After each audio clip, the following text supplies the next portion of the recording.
دن میں کیونکہ conscious condition میں ہوتے ہیں تو اس وقت پہ تو کنٹرول کر جاتی ہیں، جب سوتے ہیں انکانشیس ہوتے ہیں تو پھر وہ باتیں چلنا شروع ہو جاتی ہیں۔ وہ باتیں عمومی طور پہ دن کی باتوں سے متعلقہ ہوتی ہیں، اور اس باتوں کے اندر ہم عمومی طور پہ اپنے پیسے کا یا تو حساب کتاب کر رہے ہوتے ہیں، یا پھر ہم اپنے کسی نہ کسی اور ایسے حساب کتاب کر رہے ہوتے ہیں، کسی بندے کو کہہ رہے ہوتے ہیں بھائی اتنا پیسہ لے لے، اتنا پیسہ دے دے، یا روزمرہ کی باتوں سے متعلقہ خواب ہوتے ہیں، تو وہ والے ہو سکتے ہیں۔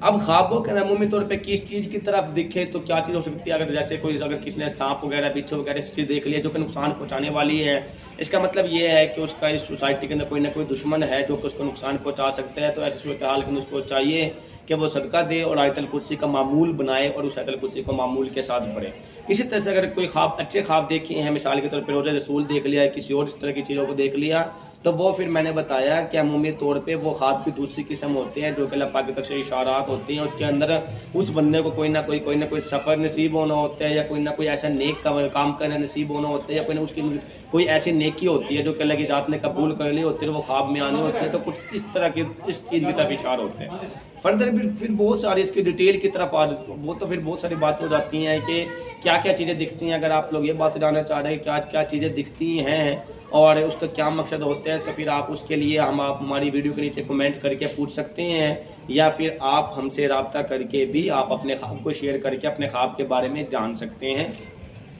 اچھا، تیسری جو میں نے بتایا جو کہ سائیکولوجیکل امپیکٹ ہوتا ہے، سائیکولوجیکل امپیکٹ یہ ہے کہ اوور تھنکنگ۔ اب میں نے پچھلی ویڈیو کے اندر بات کی تھی کہ ہماری جو سوچ کی لہریں ہیں وہ کسی کو بیمار کر سکتی ہیں، کسی کو تندرست کر سکتی ہیں، کسی کو چلا سکتی ہیں، کسی بھی اپنی محبوبہ کو اپنی طرف کھینچ سکتی ہے، بلا سکتی ہیں، اور کسی کو اٹریکٹ کر سکتی ہیں، کسی کو بگاڑ سکتی ہیں، کسی کو مطلب کچھ ہر ایوری حوالے تھنک از ایوری تھنگ ایسے کہہ لیں کہ سوچ ہر چیز ہے، وہ کچھ اس کی پاور لامحدود ہے کہ وہ کچھ بھی کرا سکتی ہے۔ تو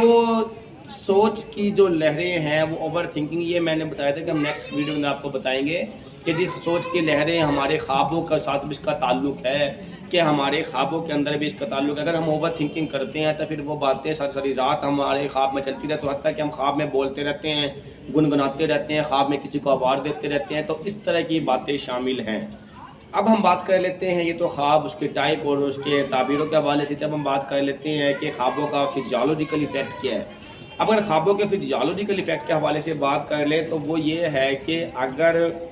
انسان کے ہارٹ پہ، دل پہ کسی بھی طرح کا اگر پریشر ہو تو اس کی وجہ سے بھی اس کو ڈراونے خواب دکھتے ہیں۔ مثلا اگر کسی بندے کو ڈراونا خواب دکھے تو وہ نوٹ کرنا کہ یا تو اس کا ہاتھ اس کے دل پر ہوگا، یا وہ اوندے منہ سویا ہوا ہوگا، یا اس نے لیفٹ سائڈ پہ کروٹ لی ہوگی، یا اس کا چھاتی پہ ہاتھ پڑا ہوگا، یا کسی اور بندے کا ہاتھ اس کی چھاتی پہ پڑا ہوگا۔ اس طرح سے کوئی نہ کوئی ریجن ایسی ہوگی کہ اس کے دل کے اوپر کوئی ایسا دباؤ اور ایسا پریشر ہوگا کہ اس کا وہ ڈراونا خواب دکھے گا۔ اس ایکسپیریمنٹ کے لیے اس کے اوپر بہت سارے تجربات ہوئے ہیں، وہ اس طرح کے کہ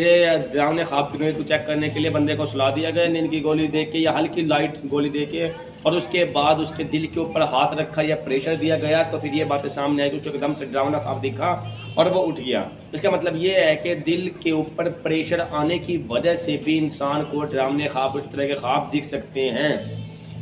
جس سے مختصر یہ ہے کہ اگر آپ لوگوں کو اچھے خواب دکھتے ہیں تو اللہ پاک کا شکر ادا کریں اور نفل پڑھیں، اور اگر آپ لوگوں کو ڈراونے خواب دکھتے ہیں تو پھر اس کے لیے آپ صدقات خیرات کریں مسجد کے اندر، یا کسی اچھی جگہ پہ پیسے وغیرہ بھی جوائیں، آپ اس کی صدقہ وغیرہ کریں آپ اس کا،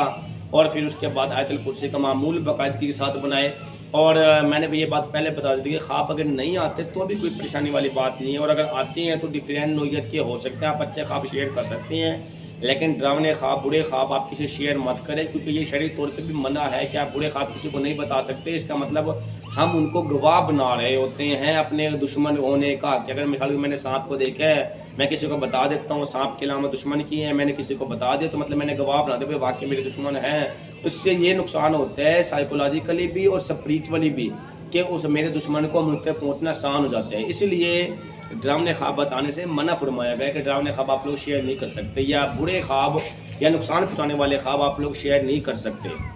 تو فردر ڈیفرنٹ نوعیت ہوتی ہے۔ آج کی ویڈیو ہماری یہیں تک تھی۔ مجھے امید ہے کہ ساری باتیں سن کے آپ کو سمجھ میں آ گئی ہوگی کہ ڈریم کیا ہے، ڈریم انالیسس کیا ہے، ڈریم کو ہم کس طرح سے پریڈکٹ کرتے ہیں،